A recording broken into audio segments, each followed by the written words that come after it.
hours later.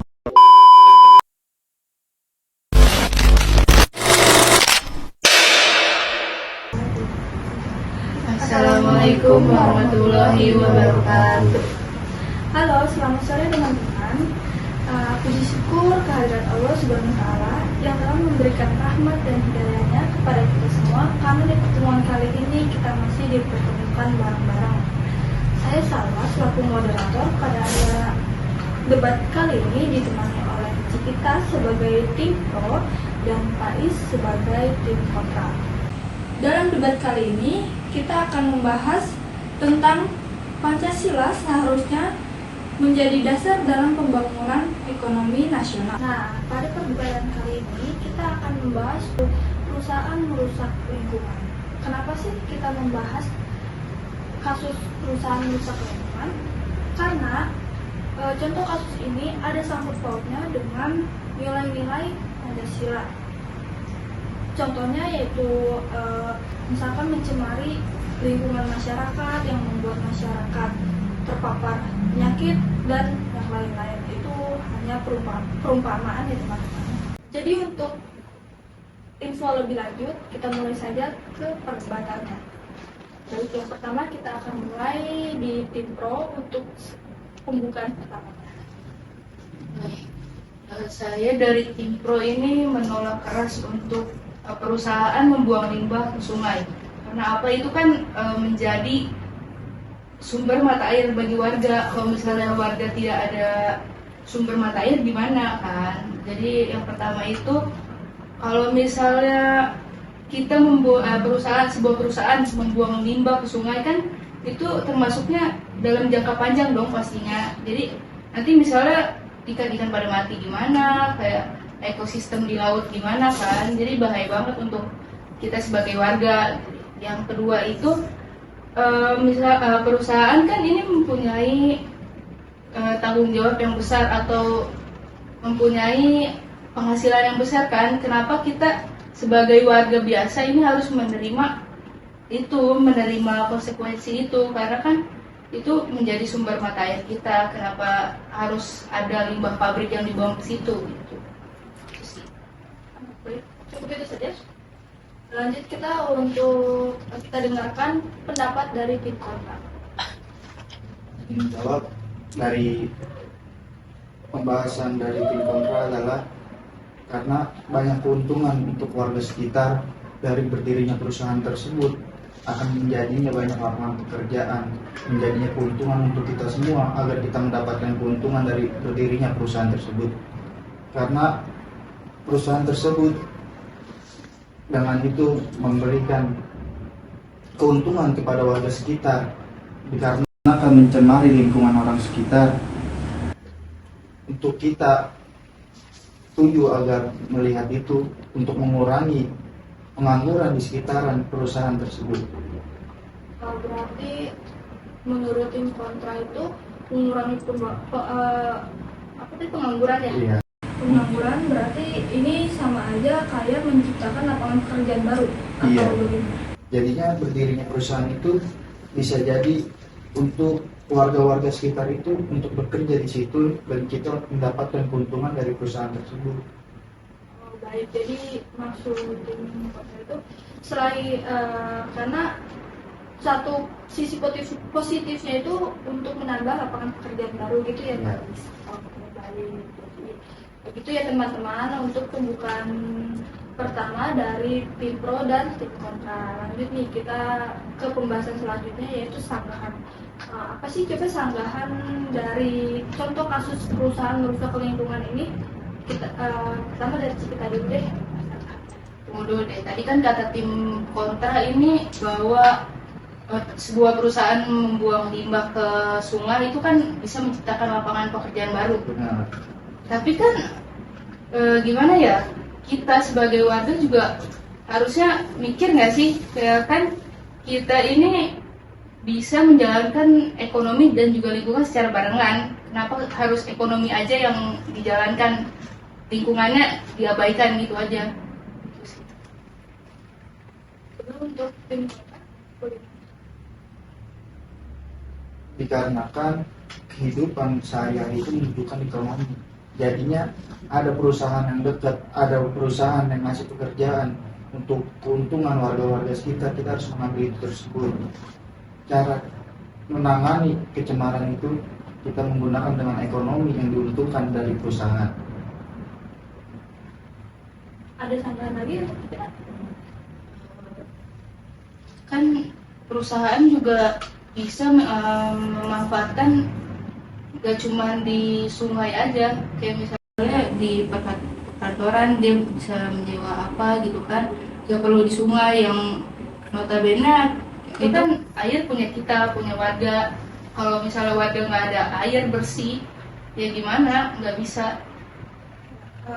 Aku pertama setuju sih sama pendapatnya Cikita. Karena apa?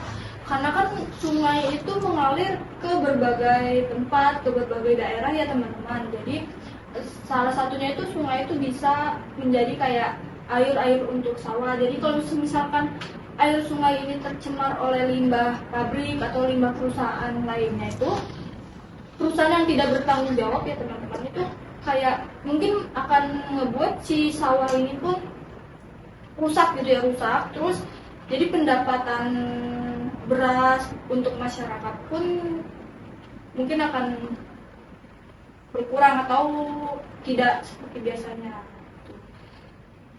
Tapi aku juga setuju sama pendapat Pak Is mungkin ya teman-teman, karena satu dia tadi itu bilang untuk menambah lapangan pekerjaan. Ada baiknya menambah lapangan pekerjaan, cuma untuk kata menambahnya itu mungkin bukan untuk yang kita harus memikirkan lagi lah teman-teman, yang memikirkan kayak perusahaan itu nggak harus ngebuang si limbah pabrik ini ke sungai ataupun ke berbagai tempat, karena satu itu pun apa ya, kayak membuat rusak lingkungan juga. Tapi kalau untuk menambah pekerjaan, menambah lapangan pekerjaan, mungkin bisa dipikirkan lebih baik bagaimana cara menambah lapangan pekerjaan itu dengan tidak membuang limbah perusahaan ke masyarakat atau ke lingkungan sekitar gitu sih.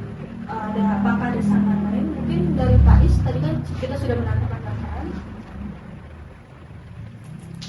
Mungkin kalau perusahaan tersebut tidak bertanggung jawab, tapi kalau perusahaan yang bertanggung jawab atas ekonomi warga sekitar itu baik. Maksudnya kita bisa membantu warga sekitar untuk bekerja di perusahaan tersebut, untuk mendapatkan keuntungan dari berdirinya perusahaan tersebut, supaya ekonomi warga sekitar itu menjadi lancar dan tidak banyak orang kemiskinan yang ada di sekitaran perusahaan tersebut. Izin berpendapat lagi. Jadi kan kita ini saya sebagai tim pro ini tidak memohon untuk tim kontra untuk menutup perusahaannya atau menutup ininya. Jadi saya dari tim pro ini meminta pabrik bertanggung jawab aja, jadi pakai teknologi yang bersih, yang benar gitu kan. Kita sebagai warga juga butuh kehidupan yang sehat dong, itu hak warga. Karena kan zaman sekarang juga udah eranya teknologi canggih ya, mungkin bisa menggunakan teknologi yang canggih di zaman sekarang.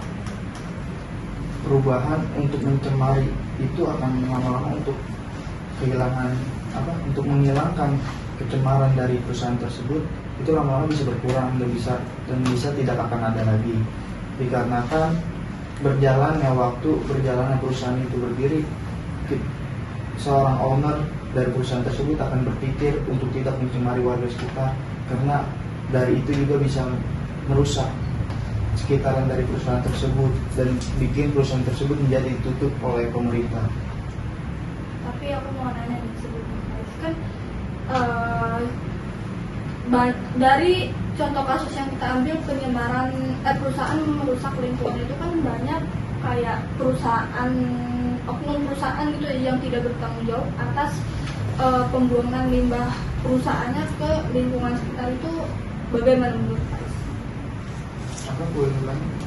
Jadi kan banyak ya perusahaan-perusahaan yang tidak bertanggung jawab, bukan banyak tapi mungkin rata-rata gitu ya, rata-rata perusahaan tidak bertanggung jawab atas apa yang mereka lakukan, yaitu dengan membuang limbah perusahaannya ke lingkungan sekitar. Nah, menurut Pak Is, gimana sih apa ya, kayak perusahaan tuh kenapa tidak bertanggung jawab? Jadi kalau ada sih kita perusahaan yang tidak bertanggung jawab, kita lebih baik untuk menuntut untuk dapat keadilan dari kita warga sekitar, untuk gimana kita mendapatkan keuntungan dari berdirinya perusahaan tersebut, apakah dari lowongan kerja, apakah dari keuntungan ekonomi kita dibantu oleh perusahaan tersebut. Dan kalau dia tidak memberikan keuntungan kepada kita, kita wajib menuntut untuk perusahaan ngasih keuntungan untuk warga sekitar yang ada di situ. Kita ada sama lagi, Pak Is. Jadi itu ya teman-teman, sanggahan dari tim pro dan tim kontra.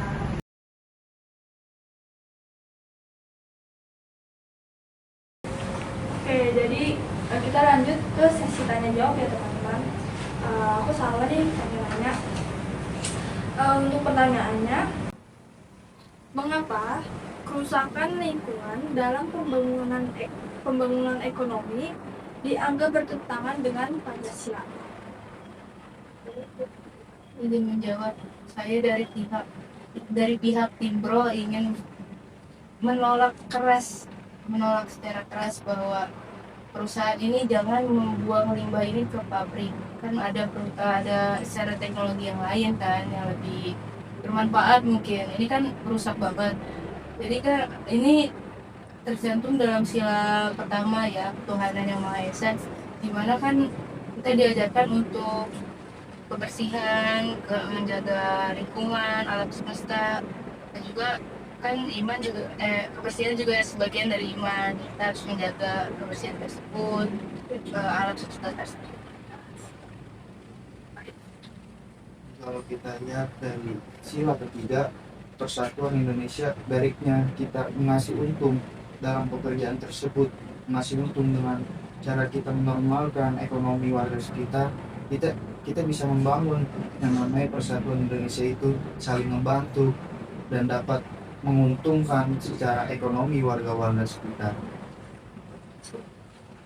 Oke, jadi kesimpulan dari pertanyaan ini yaitu kalau dari kita itu mungkin diambilnya dari sila pertama ya teman-teman, yaitu sila Tuhan yang Maha Esa, dimana kalau dari contoh kasus yang kita ambil ini yaitu perusahaan merusak lingkungan, sila pertamanya itu karena kan kita ini udah diberi oleh Tuhan yang Maha Esa itu alam yang bagus ya teman-teman, jadi sebaiknya itu jangan kita rusak gitu kan. Jadi ya kita harus menjaga alam yang sudah diberi oleh Tuhan. Kita harus menjaga keindahan alamnya, terus ekosistem alam itu kita harus menjaga, jangan asal merusak gitu. Dan kalau untuk dari Pak Ais pun itu sila ketiga Persatuan Indonesia, dari pendapatnya itu bahwa kan tadi menyebutkan untuk menambah lapangan pekerjaan dan untuk keuntungan ekonomi warga sekitar ya Pak I. Jadi kalau dari sila ketiga ini karena kan kita kayak menyatukan gitu ya, menyatukan antara ekonomi dan menambah lapangan pekerjaan ya teman-teman. Jadi kita ngambil dari sila pertama dan sila ketiga, dan dari tambahan dari aku. Terus contoh kasus yang kita ambil yaitu perusahaan merusak lingkungan itu ada sangkut pautnya sama sila kelima, yaitu keadilan sosial. Kenapa? Karena kan perusakan lingkungan itu bisa, yang dibilang kita tadi, bisa merusak sungai yang notabene itu sebagai mungkin dari kehidupan masyarakat ya teman-teman. Jadi ini tuh kadang suka nggak adil gitu ya bagi masyarakat sekitar yang misalkan terpapar oleh limbah perusahaan. Jadi ya ini ada sangkut pautnya dengan sila kelima yaitu sila keadilan sosial bagi seluruh rakyat Indonesia. Jadi itu tidak adil ya teman-teman kalau seperti itu, karena di berbagai daerah itu masih ada yang terpapar oleh perusahaan oleh limbah perusahaan. Nah, oke, jadi itu ya teman-teman untuk kesimpulan dari contoh kasus perusahaan merusak lingkungan. Semoga dari perdebatan kita kali ini ambil aja sisi positifnya, ambil aja manfaatnya, jangan ambil buruknya, ambil positifnya. Jadi sekian dari kami pada hari ini. Semoga kita di lain waktu dapat dipertemukan kembali. Kurang lebihnya mohon maaf. Wassalamualaikum warahmatullahi wabarakatuh. Bye.